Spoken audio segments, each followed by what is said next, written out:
BJP na warep lor ka moi be action lo wa kem to de ba he moi sakti pe am pisal le ba si phong wa ma ya ma ne ba si da ma ya puram hai na ri ba khon na ri ba tong na ri puram mak se ya ma ek se wa ta ne ba adu da kari no to du khu sham ngai mak pa da lo re khoi am se na hai ni center gi sajat se moi pa mi kai no ba sum kai no khar le ga ni tongan ba territory hum ga thok khai dor pa khot pa ma si gi no me ama madu gi tanjaga sit lor pa gi wa fa me am sing si la kadra hai ba gi adu bo bo or pa ya ba gi kero si lai re adu khoi state se da Manipur gi apun ba gi saktam si mayok ta khoi kambu wa pham da state si miam na maroi mai ben sing na naron sing na Praja section pura magna tongan ba adum ba rally khangde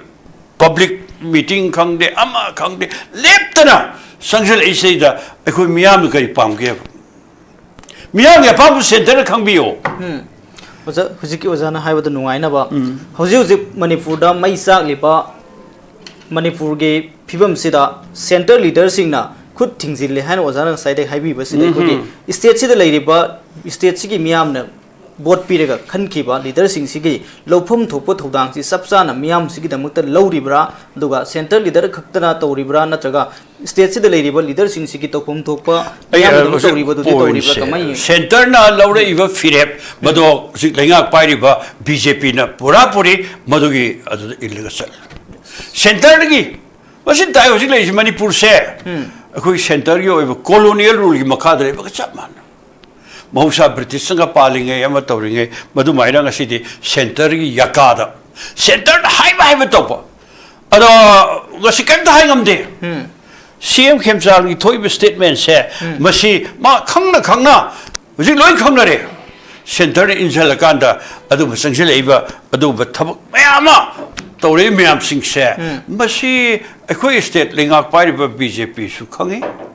aduga state sarkar pariba ngasi chief minister shamuna khangom gani khango de maram suraliti maram de thabang sakini tawhi mayam singsina hat khre tum khre ama tawre adu mathakta moida makhan kaya gi mateng mathang panga lakpa state se BJP sarkar leader su moina mateng pangi ba hoki state assembly election da adu le mathang moina sanagi be role kaya ma aduna si punamak se akhoi state ki BJP ki kambusu ya action khangim ne adu khangna sai bo congress ki mon hairi do hujikle ri ba basta me am 61 niti ayok ki meeting chapat am to kanda kari go mamat da haingam da ba center salakan se hoi Nagaland ki chief minister na center da haigre adu ko Mizoram ki chief minister na kya na haigre koi tare atai kaya mana hairi bharot ki tongan to hom lu sing ba kaya mana ko state sigi or ba abasta kya si marik sum na pau tam na ba khwai maro ba state chief minister sikari haibi ge ba maswai haidre ba adu halaga Manipur da law and order yam ninthi na koi shanti hoina leire adu tawre da tawre asi bu lebak bu law and order yam ninthi na maintain tawle ra baba sahi sok lisingari kulumdogi megi tarik ahum dagi ngasi bawda national highway sing sat pa sugayat kana sargam doino kdai henjelo du phag yume hoji phawba mapamrang khangdre mi kya hat khare ama tawre ado smaina sum dai state ngasi center na kari to ngom highway blockade to ri bu kabu sing the crack down to bugam bro amtina koi state sarkar se law and order ri mai kutale law and order mai kutale beneva mana kai no kharap to bugam brava so to dreva so ma am sing sine hoi ngasi di am sathiba phiba ma so mayok na hali se masi CM na magi big statement sings sida ta sen harga di ma khangna miyam kainoma miyam de langchan marak langchan natragana moi sarkar prime minister singi marakta my government si thura kadra ga haibagi madak khudong sawro wai khitang pension magumba swaida sum tawrga leire aduna si ngasi de khoi am pende le paks de am seriously khoi rajya to biriba adu le sarkar pai biriba ꯀꯥꯡꯕꯨꯁꯤꯡ ꯌꯥꯝ seriously ꯈꯟꯅꯕ ꯑꯃ ꯆꯪꯉꯤ Yes. ꯑꯗꯨꯅ ꯑꯩꯈꯣꯏꯅ ꯍꯥꯏ political party ꯃꯌꯥꯝꯁꯦ ꯂꯣꯏꯅ ꯀꯧꯕꯤꯔꯣ CSO ꯃꯌꯥꯝꯁꯦ ꯀꯧꯔꯣ ꯀꯔꯤ ꯇꯧꯁꯤꯒꯦ ꯃꯤꯌꯥꯝꯅ ꯊꯦꯡꯅꯔꯤꯁꯦꯒ ꯍꯥꯏꯕꯁꯦ ꯑꯩꯈꯣꯏ ꯌꯥꯝ ꯇꯣꯏꯅ chief minister ꯃꯁꯥꯒ ꯑꯩꯈꯣꯏ ꯎꯅꯕ ꯃꯇꯝꯗ ꯍꯥꯏꯔꯤꯕꯅꯦ ꯃꯗꯨꯒ ꯇꯥꯗꯦ ꯑꯝꯇ ꯇꯥꯗꯦꯕ ꯑꯗꯨꯒ ꯁꯤꯗꯩꯗ ꯌꯥꯝ ꯄꯤꯛꯄ program ꯈꯔ ꯇꯧꯔꯀꯥꯟꯗ ꯑꯩꯈꯣꯏ ꯃꯅꯤꯄꯨꯔꯁꯦ ꯁꯤ ꯉꯁꯤꯗꯤ ꯃꯦ 3ꯒꯤ ꯊꯧꯗꯣꯛꯇꯨꯒꯤ ꯃꯈꯥ ꯇꯥꯔꯛꯄꯗ ꯁ꯭ꯇꯦꯠꯁꯤꯒꯤ ꯏꯀꯣꯅꯣꯃꯤꯗ ꯆꯍꯤ 10 ꯕꯦꯛ ꯇꯧꯔꯒ ꯆꯠꯂꯤꯕꯒꯁꯦ ꯃꯁꯤ ꯄꯨꯝꯅꯃꯛꯁꯤ ꯑꯩꯈꯣꯏ ꯍꯦꯟꯅ ꯈꯨꯗꯣꯡꯊꯤꯅꯤꯡꯉꯥꯏ ꯑꯣꯏꯕ ꯐꯤꯕꯝꯗ ꯃꯊꯪ ꯃꯥꯌꯣꯛꯅꯔꯛꯏꯕ ꯀꯌꯥ ꯑꯗꯨꯅ ꯍꯧꯖꯤꯛ ꯁꯦꯟꯁꯁꯀꯤ ꯋꯥ ꯃꯌꯥꯝ ꯇꯧꯔꯤ ꯚꯣꯇꯔ ꯂꯤꯁ ꯏꯕꯒꯤ ꯑꯗꯨꯅ ꯁꯤꯒꯨꯝꯕ ꯃꯌꯥꯝꯒꯁꯤ ꯄꯨꯝꯅꯃꯛ ꯑꯃꯠꯇ ꯇꯥꯗꯅ ꯃꯥꯟꯊꯣꯛꯄ ꯇꯧꯔꯅꯤ ꯒ ꯍꯥꯏꯕ ꯃꯤꯌꯥꯝꯒꯤ ꯄꯦꯟꯗꯕꯁꯤꯡꯒꯤ ꯃꯔꯛꯇ ꯀꯣ ꯑꯩꯈꯣꯏ ꯃꯤꯌꯥꯝꯅ ꯋꯥꯅ ꯄꯨꯟꯁꯤ ꯂꯦꯟꯕꯁꯦ ꯃꯁꯤ ꯇꯉꯥꯏ ꯐꯗꯅ ꯀꯣꯛꯅꯕ ꯂꯝꯕꯤ ꯑꯃꯗꯤ ꯄꯨꯊꯣꯛꯄ ꯊꯣꯛꯑꯦ ꯅꯠꯇ꯭ꯔꯒꯗꯤ ꯑꯩꯈꯣꯏ ꯁ꯭ꯇꯦꯠꯁꯤꯗ ꯁꯣꯏꯗꯅ ꯑꯩꯈꯣꯏ ꯇꯉꯥꯏ ꯐꯗ꯭ꯔꯒꯗꯤ ꯍꯧꯖꯤꯛ ꯑꯣꯏꯔꯤꯕ ꯐꯤꯕꯝ ꯃꯌꯥꯝꯁꯦ ꯃꯁꯤꯗ ꯁꯤꯚꯤꯜ ꯋꯥꯔ ꯊꯣꯛꯂꯛꯄ ꯌꯥꯕ ꯂꯩ ꯅꯍꯥꯔꯣꯟ ꯀꯌꯥ ꯍꯧꯔꯛꯇꯨꯅ ꯃꯈꯜ ꯀꯌꯥꯒꯤ ꯑꯗꯨ ꯄꯦꯟꯗꯕꯒꯤ ꯈꯣꯜꯂꯥꯎ ꯑꯗꯨꯒ ꯂꯣꯏꯅ ꯃꯈꯜ ꯀꯌꯥꯒꯤ ꯂꯥꯜꯍꯧ ꯀꯌꯥ ꯊꯣꯛꯂꯛꯄ ꯌꯥꯏ ꯂꯥꯎꯔꯦ ꯈꯣꯡꯉꯦ ꯈꯪꯉꯦ ꯑꯃ ꯇꯧꯔꯦ ꯑꯩꯈꯣꯏ ꯁ꯭ꯇꯦꯠꯁꯤꯗ ꯁꯦꯟꯇꯔꯗ ꯁꯥꯟꯅꯕꯤꯔꯤꯕ ꯚꯥꯔꯠꯀꯤ BJP ꯂꯩꯉꯥꯛꯅ ꯁꯥꯟꯅꯕꯤꯔꯤꯕ ꯁꯤꯒꯨꯝꯕ ꯊꯧꯗꯣꯛ ꯆꯠꯊꯔꯤꯕ ꯈꯣꯡꯖꯪ ꯑꯣꯏꯔꯛꯏꯕ ꯐꯤꯕꯝ ꯑꯗꯨꯒ ꯂꯣꯏꯅ ꯂꯩꯄꯥꯛꯁꯤ ꯃꯤꯌꯥꯝꯁꯦ ꯃꯁꯤ ꯃꯆꯦꯠ ꯇꯥꯅ ꯊꯨꯒꯥꯏꯅꯕ ꯍꯣꯠꯅꯕ ꯑꯃꯗꯤ ꯁ꯭ꯇꯦꯠꯁꯤ ꯃꯩ ꯍꯧꯅ ꯆꯥꯛꯅꯕ ꯍꯣꯠꯅꯔꯤꯕ ꯁꯤꯒꯨꯝꯕ ꯑꯩꯈꯣꯏꯒꯤ ꯂꯩꯉꯥꯛ ꯄꯥꯏꯔꯤꯕ BJP ꯂꯩꯉꯥꯛꯁꯦ ꯃꯁꯤ ꯃꯔꯨꯑꯣꯏꯅ ꯁꯦꯟꯇꯔꯁꯤꯡ ꯂꯧꯔꯤꯕ ꯐꯤꯔꯦꯞ ꯑꯁꯦ ꯑꯗꯨꯒ ꯁ꯭ꯇꯦꯠ ꯁꯔꯀꯥꯔ BJPꯒꯤ ꯁꯔꯀꯥꯔ ꯁꯤꯅ ꯃꯗꯨꯗ ꯁꯦꯟꯇꯔꯗ ꯍꯦꯛ ꯇꯧꯔꯤꯉꯩ ꯌꯥꯗꯅ ꯁꯨꯝ ꯆꯪꯖꯟꯕ ꯁꯤꯒꯨꯝꯕ ꯑꯕꯁꯊꯥ ꯌꯥꯝꯅ ꯐꯣꯡꯗꯣꯛꯂꯤꯕ ꯍꯧꯖꯤꯛ ꯂꯩꯔꯤꯕ ꯏꯁꯨꯁꯤꯡ ꯑꯁꯤꯗ ꯃꯅꯤꯄꯨꯔꯁꯤꯗ ꯃꯍꯥꯛꯅ ꯍꯣꯠꯅꯔꯤꯕ ꯃꯌꯥꯝ ꯑꯁꯤꯗ ꯀꯔꯤꯒꯨꯝꯕ ꯈꯔꯅ ꯑꯩꯈꯣꯏꯒꯤ ꯃꯅꯤꯄꯨꯔꯁꯤ ꯁꯥꯟꯇꯤ ꯄꯨꯔꯛꯄ ꯄꯥꯝꯗꯕꯗꯨ ꯀꯅꯥꯒꯨꯝꯕ ꯈꯔ ꯂꯩꯔꯕ꯭ꯔꯥ ꯍꯥꯏꯕꯁꯤ ꯋꯥꯐꯝꯁꯤ ꯀꯃꯥꯏꯅ ꯌꯦꯡꯕ ꯌꯥꯏ ꯑꯍꯥꯟꯕꯒꯤ ꯑꯣꯏꯅ ꯅꯨꯃꯤꯠ ꯈꯔꯅꯤꯒꯤ ꯃꯃꯥꯡꯗ ꯍꯤꯟꯗꯨꯗ ꯑꯃꯗꯤ ꯂꯣꯀꯦꯜ ꯄꯦꯄꯔꯁꯤꯡꯗ ꯍꯧꯖꯤꯛ ꯊꯣꯛꯏꯕ ꯃꯅꯤꯄꯨꯔꯒꯤ ꯌꯥꯝ ꯁꯥꯊꯤꯕ ꯈ꯭ꯔꯥꯏꯁꯤꯁ ꯑꯁꯦ ꯀꯅꯥꯒꯨꯝꯕ ꯈꯔꯅ ꯃꯁꯤ ꯁꯨꯝ ꯁꯥꯡꯗꯅꯕꯒꯤ ꯑꯗꯣꯝ ꯆꯠꯊꯔꯦ ꯏꯔꯥꯡꯁꯤ ꯅꯦꯝꯍꯟꯕꯒꯤ ꯋꯥꯐꯝ ꯂꯩꯇ꯭ꯔꯦ ꯍꯥꯏꯕꯒꯤ ꯃꯑꯣꯡꯗ ꯐꯣꯡꯗꯣꯛꯄ ꯁꯤ ꯇꯁꯦꯡꯕꯗꯤ CMꯅ ꯊꯝꯕꯤꯈꯤꯕ ꯋꯥꯐꯝꯁꯤ ꯑꯩꯈꯣꯏꯒꯤ ꯃꯣꯠꯇꯗꯤ ꯍꯧꯖꯤꯛꯇ ꯃꯅꯤꯄꯨꯔꯗ ꯊꯣꯛꯏꯕ ꯏꯔꯥꯡꯁꯤ ꯀꯅꯥꯅ ꯊꯣꯛꯍꯟꯕꯅꯣ ꯀꯔꯤꯒꯤ ꯊꯣꯛꯍꯜꯂꯤꯕꯅꯣ ꯑꯗꯨꯒ ꯂꯣꯏꯅꯅ ꯃꯁꯤꯗ ꯌꯥꯝ ꯇꯉꯥꯏ ꯐꯗꯅ ꯁꯣꯂꯨꯁꯟ ꯑꯃ ꯄꯨꯔꯛꯅꯕ ꯁꯨꯡꯍꯣꯠ ꯍꯣꯠꯅꯗꯅ ꯁꯨꯝ ꯆꯠꯊꯔꯤꯕꯁꯤꯅ ꯀꯔꯤꯒꯤꯅꯣ ꯍꯥꯏꯕ ꯌꯥꯝꯅ ꯑꯆꯧꯕ ꯋꯥꯍꯪ ꯑꯃ ꯍꯪꯕ ꯑꯗꯨꯒꯨꯝꯕ ꯇꯥꯟꯖꯥ ꯑꯃꯅꯤ ꯃꯔꯝꯗꯤ ꯄꯨꯝꯅꯃꯛꯅ ꯍꯥꯏ ꯉꯁꯤ ꯍꯧꯖꯤꯛ ꯀꯨꯀꯤꯅ ꯍꯧꯈꯤꯕ 2023ꯒꯤ ꯃꯦꯒꯤ 3ꯗꯒꯤ ꯂꯟꯗꯥꯔꯛꯄ ꯃꯗꯨꯅ ꯃꯤ ꯀꯌꯥ ꯍꯥꯠꯈꯤꯕ ꯃꯤ ꯀꯌꯥ ꯁꯤꯈꯤꯕ ꯔꯤꯂꯤꯐ ꯀꯦꯝꯞꯇ ꯄ꯭ꯔꯖꯥ 60-70ꯒꯤ ꯃꯊꯛꯇ ꯂꯩꯕ ꯌꯨꯝ 1000 ꯀꯌꯥ ꯃꯩ ꯊꯥꯈꯤꯕ ꯁꯨꯃꯥꯏꯅ ꯌꯥꯝ ꯁꯥꯊꯤꯕ ꯐꯤꯕꯝ ꯑꯃ ꯃꯥꯌꯣꯛꯅꯔꯤꯕ ꯀꯌꯥꯁꯤꯡꯁꯦ ꯇꯁꯦꯡꯕꯗꯤ ꯑꯩꯈꯣꯏꯒꯤ ꯚꯥꯔꯠ ꯂꯩꯉꯥꯛꯅ ꯚꯥꯔꯠ ꯁꯔꯀꯥꯔꯅ ꯃꯔꯨꯑꯣꯏꯅ ꯆꯤꯟ ꯀꯨꯀꯤ ꯅꯥꯔꯀꯣ ꯇꯦꯔꯣꯔꯤꯁ ꯀꯥꯡꯕꯨꯁꯤꯡ ꯑꯁꯤ ꯑꯩꯈꯣꯏꯒꯤ ꯁꯨꯗ ꯂꯩꯕ ꯀꯥꯡꯕꯨꯁꯤꯒ ꯂꯧꯇꯨꯅꯔꯀꯥꯟꯗ ꯑꯩꯈꯣꯏ ꯇꯝꯄꯥꯛꯀꯤ ꯂꯩꯔꯤꯕ ꯅꯍꯥꯔꯣꯜ ꯂꯥꯜꯍꯧꯕ ꯀꯥꯡꯕꯨꯁꯤꯡꯁꯦ ꯃꯁꯤ ꯅꯝꯊꯅꯕꯒꯤꯗꯃꯛꯇ ꯂꯟꯗꯥꯔꯛꯄꯅꯤ ꯌꯥꯝ ꯁꯥꯊꯤꯕ ꯄ꯭ꯔꯣꯛꯁꯤ ꯋꯥꯔ ꯑꯃ ꯆꯠꯊꯔꯛꯄꯅꯤ ꯁꯤ ꯃꯤ ꯄꯨꯝꯅꯃꯛꯅ ꯑꯉꯥꯡ ꯑꯍꯟ ꯈꯪꯗꯦ ꯂꯣꯏ ꯍꯥꯏꯅꯔꯕ ꯋꯥꯐꯝ ꯑꯃꯅꯦꯕ ꯁꯤꯗꯩꯗ ꯂꯥꯟꯁꯤ ꯂꯣꯏꯁꯤꯟꯕꯩ ꯃꯍꯨꯠꯇ ꯁꯨꯝ ꯁꯥꯡꯗꯣꯛꯅꯕ ꯍꯣꯠꯅꯔꯤꯗꯤ ꯑꯩꯈꯣꯏꯒꯤ ꯍꯧꯖꯤꯛ ꯁꯔꯀꯥꯔ ꯄꯥꯏꯔꯤꯕ ꯁ꯭ꯇꯦꯠꯁꯤꯒꯤ ꯆꯤꯐ ꯃꯤꯅꯤꯁꯇꯔ ꯁ꯭ꯔꯤ ꯈꯦꯝꯆꯥꯟ BJPꯒꯤ ꯄꯥꯔꯇꯤ ꯑꯗꯨꯒ ꯂꯣꯏꯅꯅ ꯁꯦꯟꯇꯔꯗ ꯁꯔꯀꯥꯔ ꯄꯥꯏꯔꯤꯕ ꯑꯩꯈꯣꯏꯒꯤ BJPꯒꯤ ꯂꯩꯉꯥꯛ ꯁꯤꯅ ꯂꯩꯄꯥꯛꯁꯤꯗ ꯂꯥꯟ ꯁꯥꯡꯗꯣꯛꯅꯕ ꯊꯕꯛ ꯃꯌꯥꯝꯁꯤꯡꯁꯦ ꯆꯠꯊꯕꯅꯤ ꯍꯥꯏꯕꯁꯤꯃ ꯑꯩ ꯍꯥꯏꯖꯅꯤꯡꯉꯤ ꯄꯨꯝꯅꯃꯛꯅ ꯂꯣꯏ ꯈꯪꯅꯕ ꯋꯥꯐꯝꯅꯤ ꯁꯨꯃꯥꯏꯅ ꯆꯠꯊꯔꯤꯕ ꯋꯥꯐꯝ ꯃꯌꯥꯝꯁꯤꯡꯁꯦ ꯃꯁꯤ ꯉꯁꯤ ꯉꯔꯥꯡ ꯈꯛꯇꯒꯤ ꯅꯠꯇꯦ ꯑꯩꯈꯣꯏ ꯃꯅꯤꯄꯨꯔꯁꯦ ꯌꯥꯝ ꯂꯥꯏꯕꯛ ꯊꯤꯕ ꯐꯤꯕꯝ ꯑꯃꯗ ꯑꯩꯈꯣꯏꯒꯤ ꯃꯇꯝ ꯄꯨꯝꯅꯃꯛꯇ ꯂꯩꯄꯥꯛꯁꯤꯒꯤ ꯑꯍꯣꯡꯕ ꯑꯑꯣꯟꯕ ꯃꯥꯟꯅꯕ ꯈꯨꯟꯅꯥꯏꯒꯤ ꯋꯥꯈꯜꯂꯣꯟꯗ ꯑꯩꯈꯣꯏ ꯌꯥꯝ ꯅꯤꯡꯊꯤꯅ ꯄꯨꯔꯛꯀꯗꯕ ꯇꯥꯡꯀꯛ ꯀꯌꯥ ꯑꯃꯗ ꯂꯩꯄꯥꯛꯀꯤ ꯏꯟꯇꯦꯒ꯭ꯔꯤꯇꯤꯒꯤ ꯏꯁꯨꯁꯦ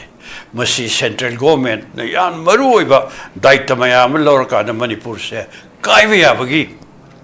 ꯈꯨꯗꯣꯡꯊꯤꯕ ꯀꯌꯥ ꯃꯊꯪ ꯃꯥꯌꯣꯛꯅꯔꯛꯈꯤꯕ ꯀꯌꯥ ꯁꯤ ꯃꯌꯥꯝ ꯄꯨꯝꯅꯃꯛ ꯈꯪꯕꯤꯔꯤꯕꯅꯤ ꯃꯌꯥꯝꯅ ꯈꯪꯉꯤ ꯃꯗꯨꯗꯤ ꯁꯣꯛ 1994 ꯗꯒꯤ ꯑꯩꯈꯣꯏꯒꯤ state ase Bharat lengakta sahi lising ani itihas lejaram keno se masi khoi Bharat ta ten gare si mamangda Bharat ki adu British ki colonial rule hoina lerakpa Manipur se masida British na sason tawmatamda singi sason ama tampak ki sason ama singna British na control tore aduga tampak na Ningthau Lenga ki Makada, Dharma ki Mingda, Miot Minay, Mayama Tarokala Sarkar Pire. Sana Satare. Adugumba, my tasting, Maratagi sing the Adugumba, official and a representative of Kambu Singshi. Mayam Haine House Sapan. Sinasim Bagata with the singer Tamgase. Takai, Nuxinadanava, 6 year Targalaki say, British Colonial, rule him Matam the Guinea. Ado Matam the Koi Lusinglen Irabot now. So the Shimaga, Samapan, Kuntraga, Nipangi, Singa the Pamba. Mipamagi, Amaru, what if Shimunung, the Sing the Tamgas, Karigino. Sason Tomanto Ali say. Sing them Sason Punjalo, I would say. Mahaki, what if number? Adu Mangasu, the Yamaktion and Lauraga, Aduba, Singami from Lower Live, and Matamdogi Sarkar. Tabi de Matokis, Tauragas, Lapa Potuna, Adadi, Huzipoba. British is a bus lingak to Baro and Maning Tamaka, the Barot ki lingak lingak on the Europe Kandagasiso, Manipuri, Sason se, but it sing the MLR extent of them. Sing Amaga Kanotavase, Nushinadan of Pamayam sing said. Any government had a parliament sarkar, Mari, a quite demand or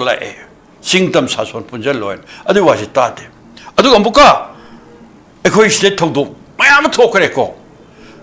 Even the Manipur issue, we have toys Kanan Iselino, Kanan Sanarino. Mamangi Tiasi, over to Domam, Karadang Palam de Viade, Nina de Viade. Queen Manipur say, Monsieur Nagata Balam sing Punjan Bewa say, a Tongan Balipam Semewa Legre. Adu solution Sampani food. Taretki, Nabi Gitari Kuntra, the MDuda, Lucinglen Irabono. Zukto front, Hydro United Front, I'm a Semakanda, sing them, and he say, I'm the Tinasan, Limina, Gudamnana, Akanware, Lorkanda, Adu Munaga Singi, Adu Wakalondo, Madu Puna, Samina Bagi, Adu Itilo, the Porokana, Madumondo Hungary. Makata Gudamuka, Sony Funifan, Sri Lakana Bharata Yaure, Yaur Matunda, Ozek, Maruina, Equigi State, Manipur, Tripura. Lusai Bahar, Adugulerina Kasar district, see, Pulakanda, Purbasal Pradesh, and a state of Semani, Manipur district, Takta, Jalalani. Lady, how do I from the Kada they know? Something like that. And so may am Simbaram or Kanda Lucili Eabona, Manipuri Saktam, Kaibiaroi, and a 10 years ago, Kangi Airport. Aduna, so my Matamatan Liba, Bastaki, I think she marked the Toiba, go, Toto. 2023 May home they talk about Todoxina, Maru in a city, Quayle Parks, the Ida, Dam Satiba. Adulan Center now. Sing is Hasona in a pirate, Buffer John, I told them. Home Minister, Adumatamdugi CM, Siribiri, and Tampakis Hason Pyro. Simok Sagiduni, as a type. Other Sangi Levaka sing share, Masin Maramorkan and a Sigi. Adum, but Am Satiba crisis, say, Masicana Bakarana, I say, I'd hanging him. CM na hayo apam se, masi yamna kari hainis lingak pai di basi minister iba koi CM ki wakalwanda mana thami base. Atopa kambu mu thangjan ngen to umale. The sing badi BJP ki power. Adugo center na sana ba. Adugo bukai no me am. Hoji lepak se, basi solution ma por kai targati. Ilai na. Yamni Tina Wari Shanakanda, boy, Unari, a quick cookie terrorist campus, Sigori, Shanari, Poundari, a Mamatori. Adago, holy but in a quick narco terrorist campusing say, but she terrorists they love doctor. So, don't pay what come out there. Adago, let a crack down to no become packet there. Moina, Zik, may take the Landara, but they give us Matamata Nagada, Kia Asiana Yawe. She am a Saman shipping so ever Batunda, Matam. Jiri chale, mi mga hale, adugulenas, akoi senapati chale, mi ani sire, okul chale, mi khresire, taramatoi. My concert to the. She, they box the curry with the geba. Sahi ahum national highway punamak loy na thingu thambai se. Masi am ning ba kai ning ai ne ba. Adu yam lai na masi bu ekhoi lokthok pa ya ba de ba. Madu thabak tu adu paikatte. Adu shanti uhen si hai ra ba de leipak se da kauro nangi makha da nang to bungak tani noi na mating pi ngak tani center na. Adu ga di yam ning thina ekhoi leipak se ing na tapna shanti porok na ba thabak to adu hane yengo. Cookie sin ra sin cookie narco terrorist kamu sin ra mai ke hat na bhora. Adu lena muk makha tar pa naga ma yam ta khai na bhora. Adu leipak se zi kari work ta ki moina pami se machet thong ahum thong thu gai fu. ahum thoro thugai ba si mieng sei da hujik bharat sarkar sub chata dal le raga leipak sigi oi fem si inga dra ba ka sa thik re moni sa thai ba lalo bihar mi tar hat khib du asiam kiningai ni naga tar hat khib siam kiningai ni mausa gi kuki kambu singna luren kakpa jana mi cha kaya sahi kaya gi itihas ki mung hat karo sumaina ngasi de mi tar hat khri se mangak ka hat pan mi bu matum kakthal ga hat pan adu ko yam tam thi ba sajat mayam adu bharat ki prime minister kem haide bharat ki home minister kem haide adu ko le center na sigi matang se kai tawri kai pai ka mi ke hat khre mi ke phagre ngasi bawda ahat pa mi hali mi madu thigala ka da kari bisar tawri FIR palibar pandabra NIR sinagani adu tawni ada taw soida sum chatar le besajat se masina leipak se shanti porpangamoy aduna khwai dagi number 1 hajani se masi center gi sajat center state se lan yeng mieng si handok pochage maduna trege de khoi he na khudong thingai oi film se soider oi gani yes hojui leiriba film sida sem no phongdo le wafum sida kanagum kharna manipur da santi thamba pam drabra haiba se maruina center yu lusing ba sing gisu khut yaw rabra haiba do sing ningai oi haiba do ni yamno jab wafum ne makha ta ba sudan to rak sage hojui sotin lak sage hojui leiriba government sida khogi maruina deputy cm gi fam pai riba se khogi lalhau lup amagi loinabi ama yamna sauna pham pai ragi yawri ba sinasu irang asi lushin bada mating pang drabra irang asi hena sauthuan ba irang si thohan bada hena mating pang labra hai wafum ji kamai yengbe zik maruina handaki sri khoi cm khoi khemchand lit tawba government si sauthup sungam de adubu ya maruiba portfolio deputy chief minister pairi bi Nipsa ke jengi mainu pase yam sathiba lalhulu amage lu singba mani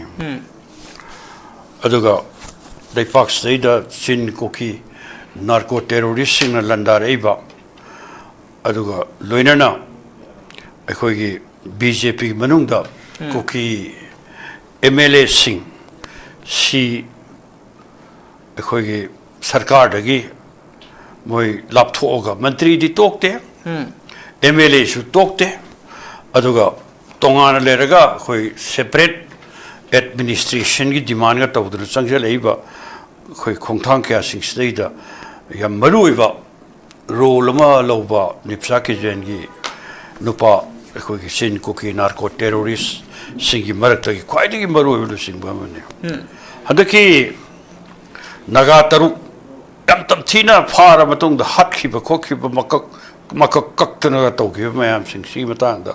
mayam na haine ma samangna akhoi gi silong tan ga satna khotna moi thokhiba thokdok tu ma da karam dopsigi haina army gi lisum ka ya ga tana ba khona ba gi I pawga su khabar da pongi ba thene suba basta ka ya mane ado akhoi hangning di bharo lengak na se la ka da bharo lengak te da taina bam to bam to pren kale kari gi no nipsa kipjen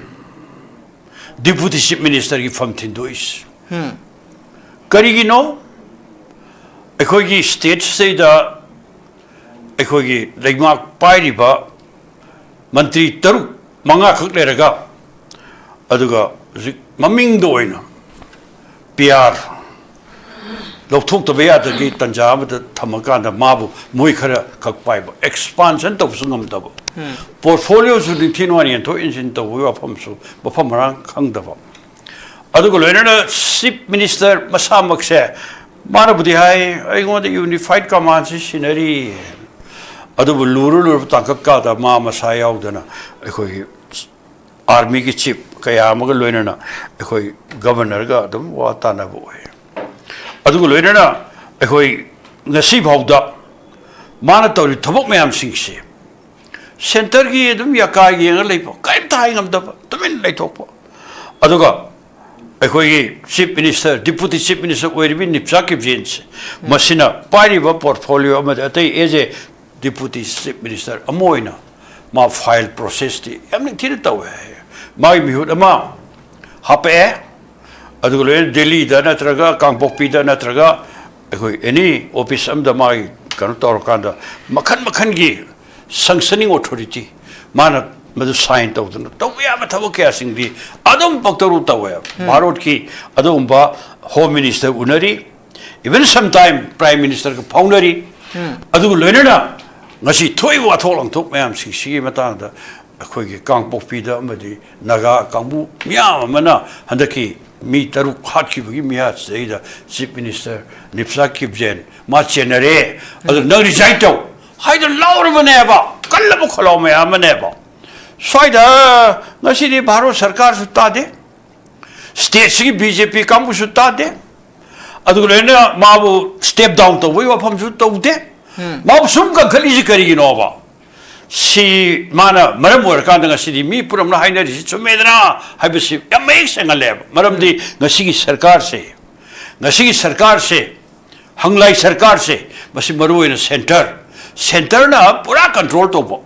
adu loina na magi apamba madudi chin kuki narco terrorist kambu sing se sinar kanda ekoi hogi bami hum nei ngasi bawlan dare se masda khoide so khutse koi nipsa ki jensi yawi is me am saying suba besta mane ade atai naga mla sing mayam moi kuki mla sing mayam so yorin kari no khoi le ba ki tawsibu kari mo no ba mla ori ba ruling manung yor bu kambu mana ruling party de na thaire le kanda separate administration separate administration demand of river adu kuki mla sing du ngasi hoba moi dokthok te ne bjp no ware plor ka moi be excel wa kem tok de ba he moi sakti pe am pisale ba si phom ba ma ya mane ba si da ma ya puram hainari bu khonari ba tawnari punam se ya ma ek se wa ta ne ba adu da kari no tok du khoi sham ngai mak pa de loire khoi am se na haini center gi sajat se moi pa mi kai no ba sum kai no khar le ga ni tongan ba territory hum ga thok khai dor pa khot pa masigi ga no me ama madugi tanjaga sidlor pagi wafam me am sing sila kadra haibagi adu bo bo or pa ya bagi kero si laire adu khoi state se da Manipur gi apun bagi saktam sigi mayok tak khoi kambu wafam da state sigi miyam na maroi mai ben sing na naron sing na praja section pura mangna tongan ba adum ba rally khangde public meeting khangde ama khangde leptana sangsal isida khoi miyam kai pamge miyam ya pam center khangbiyo oza hujiki ozana haibada nungaina ba hujik manipur da mai sak lipa manipur ge phibam sida center leader singna khut thingzil le han ozana saide haibi ba sida khoi state sida leiriba state sigi miyam na board pirega khanki ba leader sing sigi lofum thopo thodang si sapsa na miyam sigi damukta lawribra duga center leader khaktana tawribra natraga state sida leiriba leader sing sigi tofum thopa miyam tawriba du tawribra kamai center na lawre iba firep mado lenga pairi ba bjp na pura puri madugi adu illegal center gi wasin tai hosi le manipur se khoi center yo colonial rule gi makhadre ba chapman Mausa British nga palinge yama tawringe madu maina ngasi di center gi yakada center haiba topa ado ngasi kan da haingam de CM Khemchand gi thoi statement se masi ma khangna hujik loi khangna re center injal kanda adu basangsel eiba adu bathabak mayama tawre mayam sing se masi akhoi state lingak pari ba BJP su khangi अदुग state सरकार पारिबा ngasi chief minister sia amuna khangom gani khangoi de maram suraliti maram de thabang sakini tawhi mayam singsina hat khre tum khre ama tawre adu mathakta moida makhan kaya gi mateng mathang panga lakpa state se BJP ki sarkar leida bus moina mateng pangi ba hoki state assembly election da adu le mathang moina sanagi be role kaya ma aduna si punamak se akhoi state की BJP की कांग्रेसु या मेक्शन खंगिम ने अब खंगना साइ बो कांग्रेस की मोन हाइरी तो हुजिकले ribo बिस्ता में हम 60 मान नीति आयोग की मीटिंग चपत अम तौकान द करिगो ममत हाइगम दब सेंटर सलकान से कोई नागालैंड की चीफ मिनिस्टर ने सेंटर हाइग्रे अदुगो मिजोरम की चीफ मिनिस्टर ने क्या न हाइग्रे कोई तारे अतै कयामन हाइरी भारत की तोंगान तोम लुसिंग ब कयामन कोई स्टेट सिगी ओरबा अवस्था क्या सी मरिक सुमन पाउ तमन न ब ख्वाइदी मरो ब स्टेट सिगी चीफ मिनिस्टर सिकरी हाइबिगे ब मसवाय हाइद्रे ब अदो हलागा मणिपुर द लॉ एंड ऑर्डर याम निथिन अखोई शांति होइन लेरे अदु तौरे दा तौरे असिबु लेबाक सिबु लॉ एंड ऑर्डर याम निथिन मेंटेन तौले रा बाबा सही सो लिसिंग अरी कुलुमदोगी मेगी तारीख अहुम दगी ngasi bawda national highway sing sat pa sugayat kana sargam doino kdai henjelo du phag yume hoji phawba mafamrang khangdre mi kya hat khare ama tawre अदो स्माइना सुम लेब स्टेट ngasi सेंटर न करी तोंग हाईवे ब्लॉकेट तोरिब कांगुसिंग द क्रैक डाउन तो बगम ब्रो अमथिना कोई स्टेट सरकार से लॉ एंड ऑर्डर माय खुतलेरी लॉ एंड ऑर्डर माय खुतलेबनेब मान कइनो खर तो बगम ब्राब सो तो द्रेब सो मयाम सिंगसिने होय ngasi di yam sathiba phiba ma su mayok na halise masi cm na magi big statements sday da ta sen haragadi ma khangna miyam kainoma miyam da langjan marak langjan natragana moi sarkar prime minister singi marakta my government si thura kadra ga haibagi mada khudong sawro wahi khitang pension bagumba swaida sum tawrga leire aduna si ngasi de khoyam pende le paks yam seriously khoi rajya tobiriba adu le sarkar paibiriba Congress ने हम seriously खाना बम संगे other कोई ना है political party में हम sir own को बिरो CSO में हम कौरो कई तो सिगे मैं हम ठेंगरी से गा है से कोई हम तो ना चीफ मिनिस्टर मसागा कोई उन मतम दा हाइरिव ने मधुआ तादे हम तादे अदुगा सिदैदा याम पिक प्रोग्राम खरा तौरकांदा कोई मणिपुर से सी ngasi ji me ahum gi thokdok tui makha tarak pada state si economy da sahi tara back tor se libaga se masi pura si ekho he ne khudong thina da mathang mayok na rei ba kaya adu re hujik census ki wa mayam tori voter list i bagi adu singu mayang ga si punamak amat ta da man thok pa torni ga haiba miyam gi pen da singi marakta ko ekho miyam na wala punsi len ba se masi tangai fadana ko no lambi mi dip thokam thoi natragadi akhoi state si de soidana akhoi tangai fadana gadi hujik oi phim mayam se mas civil war thol pa yable naron ke hol makhan ke agi adu pen da bui kholo adu le makhan ke agi la lo ke thol pa ya laure khonge khange ama tawre कोई state से इधर centre दा सानबिरिबा भारत की BJP लेगा ना सानबिरिबा सुंग थौदो चथरिबो खोंजंग ओइरेबा फिबम अदुगो लेना ले पाक्सी मियाम से मसी मचे ताना थुगाइना भोनबा अमदि स्टेट सि मै हुना सानबो होनरिबा सुंबा एकोगी लेंगा पाइरिबा बीजेपी लेंगा से मसी मरुद सेंटर सिन लोरिबा फिरेबा से अदुगो स्टेट सरकार बीजेपी की सरकार सिना मधुद सेंटर हेक तौरिंगै याद्र जुम चंगनबा सुंबा अवस्था में हम सिंग से मसी एखोई सुम एखोई खांग लेब ngambagi एखोई पंगजि लेसलक्त्रे यस याम नुई हुजु लेरिफम सिदा मणिपुर की लुसिंग मुसिंग अमदि सेंटर लीडर सिंगना मणिपुर की सु सिंग निंथि जना लोइसिनबा ngamdraba natru निंथि जना लोइसिनबा ngamaudragadi मणिपुर दा मियाम गोइबा चौब इरांग अम लाखपि याइ हाबदनि मखा ताबसु